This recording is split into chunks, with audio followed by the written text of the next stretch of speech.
बेताल पच्चीसी। बेताल पच्चीसी संस्कृत बेताल पंचविंशति का 25 कथाओं से युक्त एक ग्रंथ है। इसके रचयिता बेताल भट्ट बताए जाते हैं, जो न्याय के लिए प्रसिद्ध राजा विक्रम के 9 रत्नों में से एक थे। ये कथाएं राजा विक्रम की न्याय शक्ति का बोध कराती हैं। बेताल प्रतिदिन एक कहानी सुनाता है और अंत में राजा से ऐसा प्रश्न कर देता है कि राजा को उसका उत्तर देना ही पड़ता है। उसने शर्त लगा रखी है कि अगर राजा बोलेगा तो वह उससे रूठकर फिर से पेड़ पर जा लटकेगा। लेकिन यह जानते हुए भी सवाल सामने आने पर राजा से चुप नहीं रहा जाता। पापी कौन? काशी में प्रताप मुकुट नाम का राजा राज्य करता था। उसके वज्र मुकुट नाम का एक बेटा था। एक दिन राजकुमार दीवान के लड़के को साथ लेकर शिकार खेलने जंगल गया। घूमते घूमते उन्हें तालाब मिला। उसके पानी में कमल खिले थे और हंस किलोल कर रहे थे। किनारों पर घने पेड़ थे जिन पर पक्षी चहचहा रहे थे। दोनों मित्र वहां रुक गए और तालाब के पानी में हाथ मुंह धोकर ऊपर महादेव के मंदिर पर गए। घोड़ों को उन्होंने मंदिर के बाहर बांध दिया। वो मंदिर में दर्शन करके बाहर आए तो देखते क्या है कि तालाब के किनारे राजकुमारी अपनी सहेलियों के साथ स्नान करने आई है। दीवान का लड़का तो वहीं एक पेड़ के नीचे बैठा रहा, पर राजकुमार से न रहा गया। वह आगे बढ़ गया। राजकुमारी ने उसकी ओर देखा तो वह उस पर मोहित हो गया।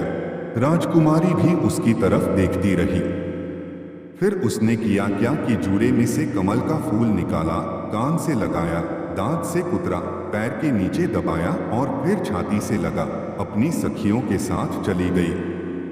उसके जाने पर राजकुमार निराश हो अपने मित्र के पास आया और सब हाल सुनाकर बोला, मैं इस राजकुमारी के बिना नहीं रह सकता, पर मुझे न तो उसका नाम मालूम है न ठिकाना। वह कैसे मिलेगी? दीवान के लड़के ने कहा। राजकुमार, आप इतना घबराए नहीं, वह सब कुछ बता गई है। राजकुमार ने पूछा, कैसे? वह बोला, उसने कमल का फूल सिर से उतार कर कानों से लगाया तो उसने बताया कि मैं कर्नाटक की रहने वाली हूँ। दांत से कुतरा तो उसका मतलब था कि मैं दंतबाट राजा की बेटी हूँ।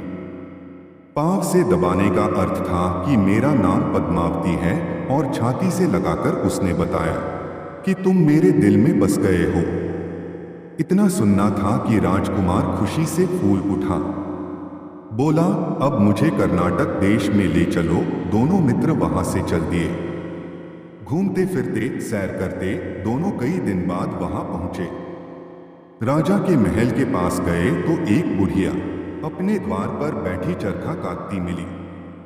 उसके पास जाकर दोनों घोड़ों से उतर पड़े और बोले, माई, हम सौदागर हैं, हमारा सामान पीछे आ रहा है, हमें रहने को थोड़ी जगह दे दो। उनकी शक्ल सूरत देखकर और बात सुनकर बुढ़िया के मन में ममता उमड़ आई। बोली, बेटा, तुम्हारा घर है, जब तक जी में आए रहो। दोनों वहीं ठहर गए। दीवान के बेटे ने उससे पूछा, माई, तुम क्या करती हो? तुम्हारे घर में कौन कौन है? तुम्हारी गुजर कैसे होती है? बुढ़िया ने जवाब दिया, बेटा, मेरा एक बेटा है जो राजा की चाकरी में है।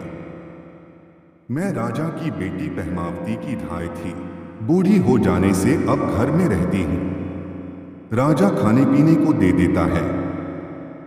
दिन में एक बार राजकुमारी को देखने महल में जाती हूँ। राजकुमार ने बुढ़िया को कुछ धन दिया और कहा, माई, कल तुम वहां जाओ तो राजकुमारी से कह देना कि जेठ सुदी पंचमी को तुम्हें तालाब पर जो राजकुमार मिला था वह आ गया है। अगले दिन जब बुढ़िया राजमहल गई तो उसने राजकुमार का संदेशा उसे दे दिया।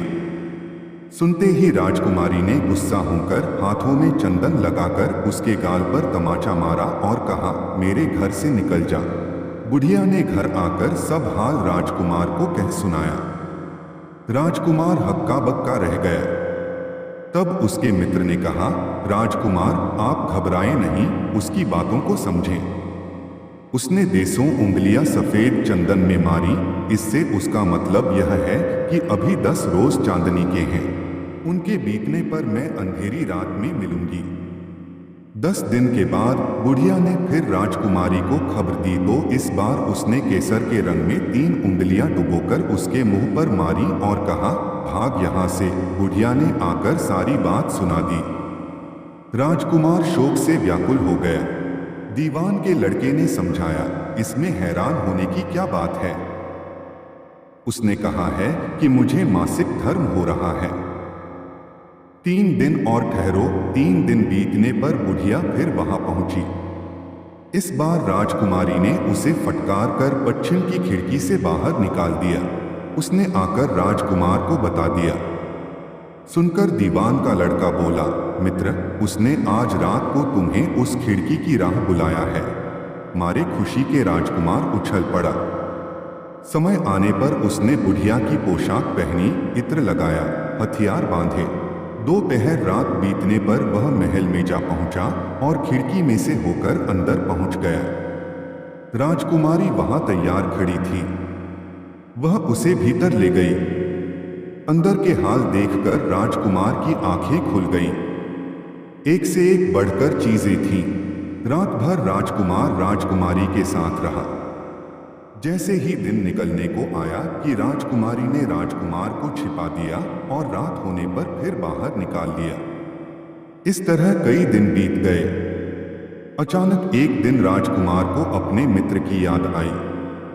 उसे चिंता हुई कि पता नहीं उसका क्या हुआ होगा। उदास देखकर राजकुमारी ने कारण पूछा तो उसने बता दिया।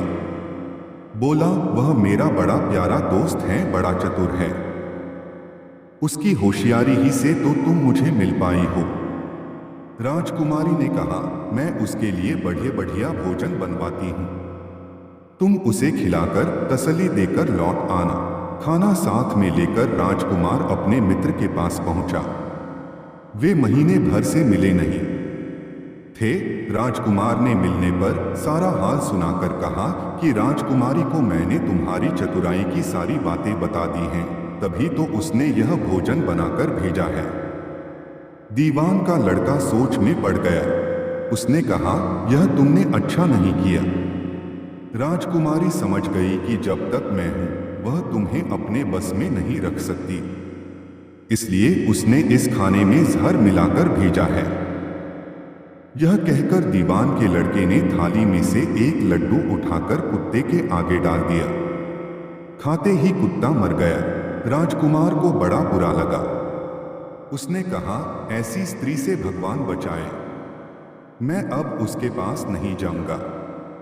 दीवान का बेटा बोला, नहीं, अब ऐसा उपाय करना चाहिए जिससे हम उसे घर ले चलें। आज रात को तुम वहां जाओ। जब राजकुमारी सो जाए तो उसकी बाईं जांघ पर त्रिशूल का निशान बनाकर उसके गहने लेकर चले आना। राजकुमार ने ऐसा ही किया।